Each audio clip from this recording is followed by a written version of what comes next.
You know, when you do something that, even though you don't want to do it, this is something that you're doing that's worthwhile, that will benefit you immensely, and you do it even though you don't want to do it. You know what that's called? Discipline. That's called discipline.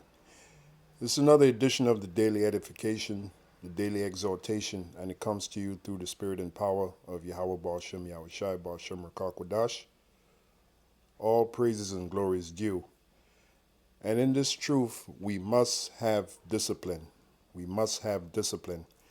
I've been thinking of, well, the inspiration of this video comes from the brother who we reproved Saturday at the camp.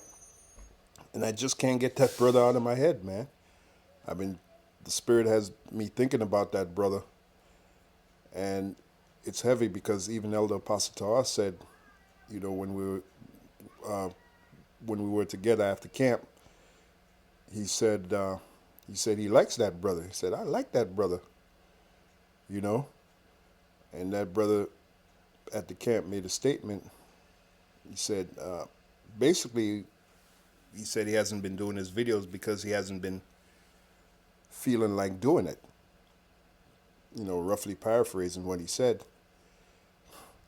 And his problem is he lacks discipline. Are there times when, you know, being in this faith, you just don't want to be bothered? Sure, there is. We're in this flesh.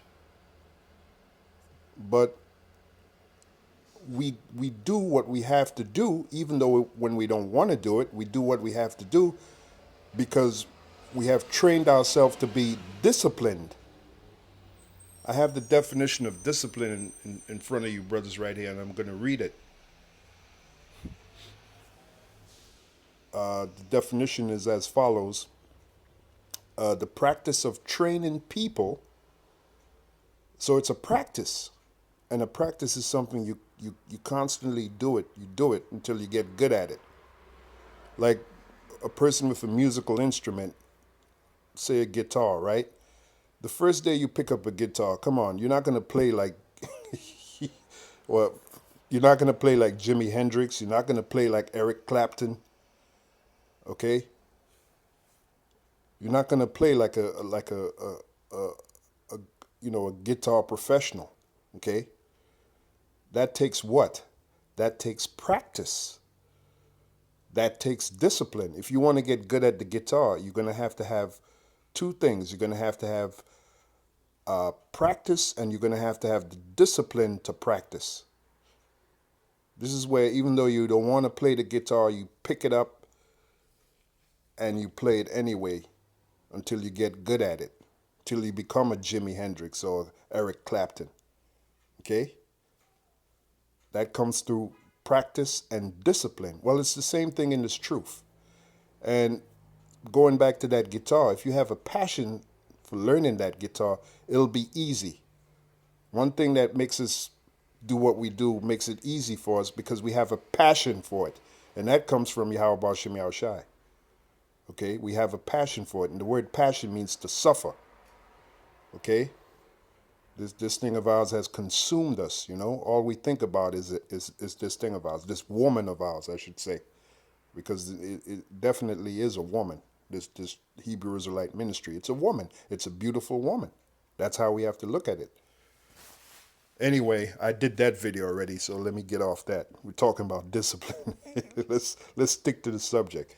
Discipline, the definition, the practice of training people to obey rules, and there are rules in this thing of ours, or a code of behavior. There's a code of behavior in this thing of ours. We have to go to camp. We have to do these videos. Elder Apostle laid it down, 3 videos a week. That's part of the code of behavior. We have to show up to camp, go to camp, going out on the street, you know, for 2 hours, 3 hours, you know, whatever. That's part of the code of our behavior, code of behavior, right? Using punishment to correct disobedience. See? Using punishment to correct disobedience. The synonyms is as followed. Control. Yeah, discipline is control because you train yourself to do what you must do even though you don't want to do it. And I got the scripture before I end this lesson. I'm not going to make this lesson too long.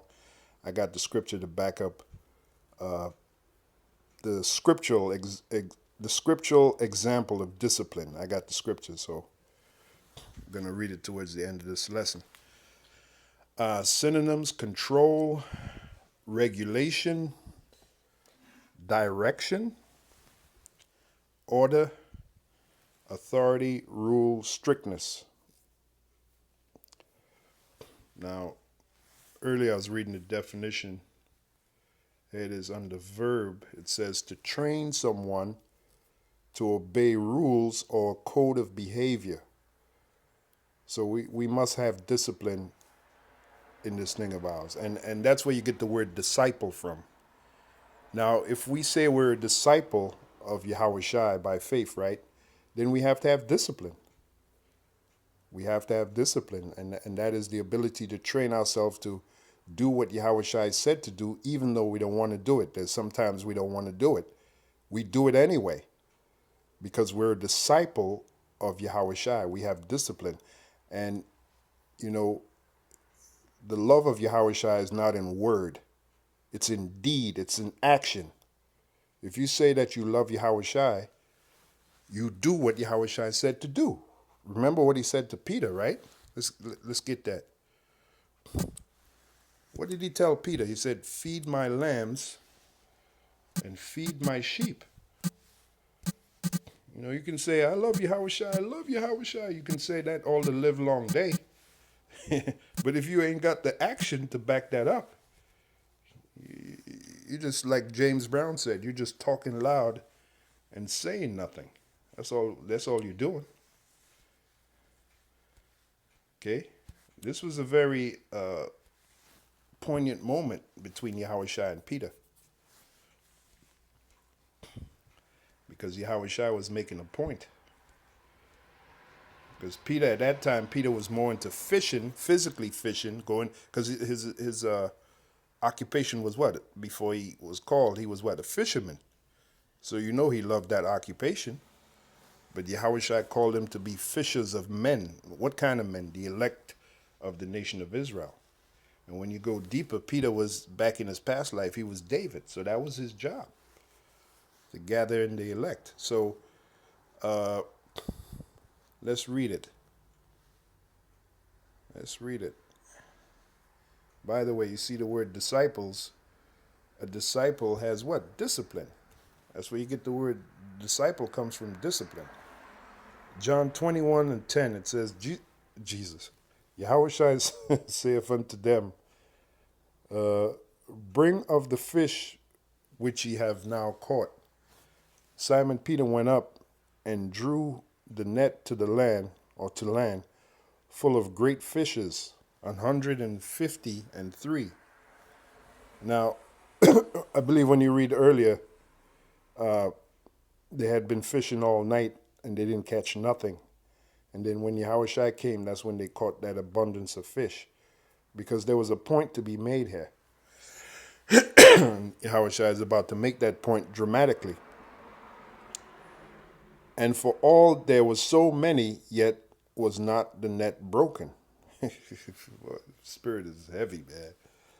I mean, just from that example alone, there's so much that can be extracted from that example alone, what we're reading here. But I'm just going to stick to the point. Yahweh Shai saith unto them, come and dine, meaning come and eat. And none of the disciples durst ask him, who art thou? They already knew. They already knew just by that miracle. They already knew. They hadn't catch nothing all night. They were trying to fish all night. They didn't catch nothing. And in the morning, I believe this happened, Yahweh Shai comes to them and all of a sudden they catch all this fish. They already knew who that individual was. And none of the disciples durst ask him, who art thou, knowing that it was the Lord. There you go. Yahweh Shai then cometh and taketh bread and giveth them, and fish likewise.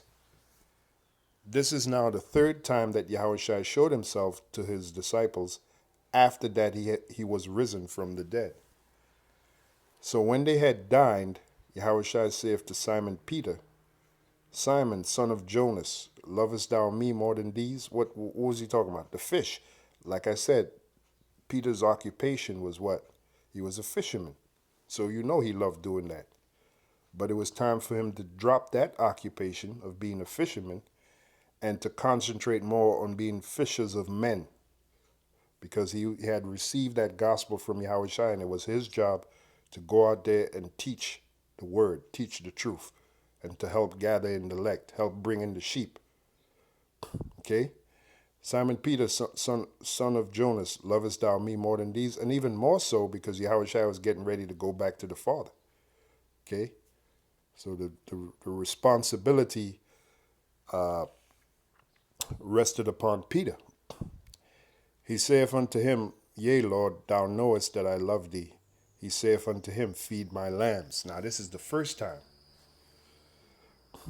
That's the first time, right? He saith to him again the second time, Simon, son of Jonas, lovest thou me? He saith unto him, Yea, Lord, thou knowest that I love thee. He saith unto him, Feed my sheep. So that's the second time, right?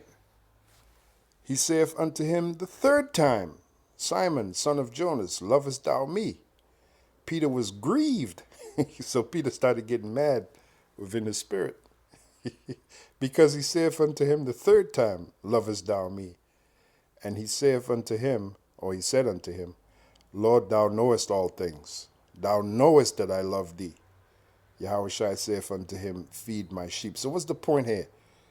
It's easy to say you love, but when you're really making a statement when you do, when you back up what you say that you love by doing. Like, let's go back to that guitar. You might say, yeah, I love that guitar. I love that guitar. But you hardly pick it up to play it. You hardly practice with it. You don't really love that guitar. You're just saying you love the guitar. Love, the point is, love is shown in action, in deed. And that's what Yahushua was telling Peter. He was telling Peter to get into the action of feeding my lambs and feeding my sheep. And feeding them with what? With the knowledge that I have given you, Peter. That's your job. That's your responsibility. That's your discipline. And that's the same thing to us, brothers. Yahushua he has given us this knowledge. He has given us this truth. He has given us the tools. We have to feed the lambs. We have to feed the sheep. We ain't got no excuse. And that takes discipline. That takes discipline. Now let's go back to the definition. Then I'm going to bring out that scripture and close the video. So the definition of discipline is as follows. Oh, by the way, and going back to that scripture, somebody put a comment. I just remembered when Apostle Elder said do 3 videos a week. You notice, right, that Yahushua asked Peter 3 times. Yahushua asked Peter 3 times, do you love me? And Peter said, yes. And Yahushua said, well, you feed my lambs and you feed my sheep. 3 times. So the brother made a connection with that 3 times, as you know, Elder Pastor is saying, do 3 videos a week. And when I say, or when he said do 3 videos a week, that's for the person who's more experienced in this faith, not for the novice. We don't expect the novice to come into this thing and do 3 videos a week. First, you have to learn, man. You have to be fully, like I said in the last video. If you check the last video, you'll hear I said that. You have to be fully persuaded first in your own mind, which means you have to know for yourself that this is the truth. The best teacher is the guy who knows for himself the subject. He knows the subject backward and forward. He believes in it. So he'll be a very good teacher because he believes in it. His passion is projected onto the people he's teaching. They feel his passion because he believes in it. So that's the best teacher. We can't be, in this thing of ours, we can't be mocking birds and imitating monkeys, all right? Mocking parrots and monkeys. Okay, we want to be dragons. We want to be owls in this thing of ours. And if you don't know what I'm talking about, just reference my channel for a video called 5 levels of intelligence in this thing of ours. And then you'll understand. Anyway, let's get back to discipline. Train someone to obey rules or code of behavior under punishment to correct discipline, to correct disobedience. So even when I don't want to do this thing, I don't. There are moments I just don't want to be bothered. I don't want to say nothing. I do it because why? Because that is the definition of discipline. The ability to do something even though you don't want to do it. You have trained yourself to do it. You show discipline. And you see the synonyms, right? Train, drill, teach. When you drill in something, you're born into it, man. You know? Educate, indoctrinate. The key word there is train. So now let's see what the Apostle Paul said concerning discipline. And then I'm going to end this video.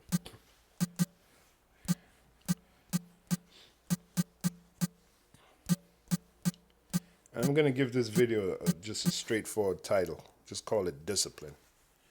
And like I said, the inspiration comes from that brother who was reproved Saturday in the camp. And it's a brother that Apostle Elder Tar likes. I myself like the brother. A cool brother. And he's honest. But what he lacks is discipline. He lacks discipline for this thing of ours. So he's the one that inspired this video. 1 Corinthians 9 and 27. Well, let me start at 26. The point is 27. I therefore so run. This is the Apostle Paul speaking to the Israelites in Corinth, Greece, who were calling themselves Corinthians until they found the truth through the Apostle Paul, who was feeding the lambs and feeding the sheep through discipline. They found out they were Israelites. Okay? Through the Apostle Paul's discipline. And that man was disciplined. Extremely disciplined. Okay? There's no question about the zeal of the Apostle Paul. Okay? Anyway, this is what he said. I therefore so run, not as uncertainly, so fight I. Because this is a fight, man. To show discipline, you have to be a fighter within yourself, within your spirit. You have to be a fighter to show discipline. Because you fight the feelings that you have, the emotions that you have that at that time you don't want to do it. You get emotional. I don't want to do this, man. But you do it anyway because you have discipline. You've trained yourself to do it. Okay? Like a boxer, man. You think there's moments a boxer don't want to go in that ring? He said, man, I don't feel like doing this today. But he does it anyway because number one, well, two things, because of his passion and his discipline. Passion and his discipline. He does his road work. He does what he has to do to be the top boxer he wants to be. He's got a goal. Well, it's the same thing in this thing of ours, brothers. Okay? It's the same thing. What's the difference? There is no difference, man. This is a fight, is it not? So there you go. Anyway, so fight I, not as one that beateth the air. Yeah, you want to connect. Imagine a boxer, they call it haymakers, if I'm correct. Apostle Elder Tar would know. That's his thing, boxing. A guy throwing haymakers. Now, you may connect. You may have, again, in boxing, I've been learning. A little here, a little there. There's something called a lucky punch. You connect and you may even knock the guy out. But no, the best way to box is you go in there and you pick your shots, man. You know when to act and you know when to block yourself, There's a boxing, I'm trying to remember the guy who fought. Yeah, Anthony Joshua and Ruiz. I can never remember the guy's first name. Ruiz, right? And the first time Anthony Joshua, he got knocked by Ruiz. Ruiz won the match, but then Anthony Joshua went back to his game and outboxed Ruiz. Okay, and And we saw the fight, and you can clearly see that, man. Anthony Joshua came to box. He was boxing. He wasn't in the ring. What's the word? I'm looking for the word. No, he came there to box. I can't think of the word right now. He didn't treat it as a street fight. You know, he came there to box. He exhibited Anthony Joshua, he exhibited what they call the sweet science of boxing. And he won the match. He beat Ruiz. Okay? And you know what that took within Joshua? Discipline. And even after he won, he said, look, I'm not even going to get so excited. You know, because he was humbled by the first match he had with Ruiz where he lost. So when he won, he just took it in stride. Okay? So Anthony Joshua showed character and discipline. And that's the same thing in this thing of ours, brothers. We must show character and discipline. And it takes character to do something that you know must be done even though you don't want to do it. That takes character. Okay? That takes discipline. So let's read the next verse. But I keep under my body. What do you think that means? Keep under his body means he disciplined himself. He trained himself to do something even though he don't want to do it. That's what the Apostle Paul is saying right here. But I keep under my body and bring it into subjection, discipline, lest that by any means when I have preached to others, I myself should be a castaway. And that was his passion. His passion was, look, I'm not going to be preaching all these great words and I myself, I'm a castaway. No, I'm going to show discipline. And that's a scary thing, man. You know, you're teaching all this great, you do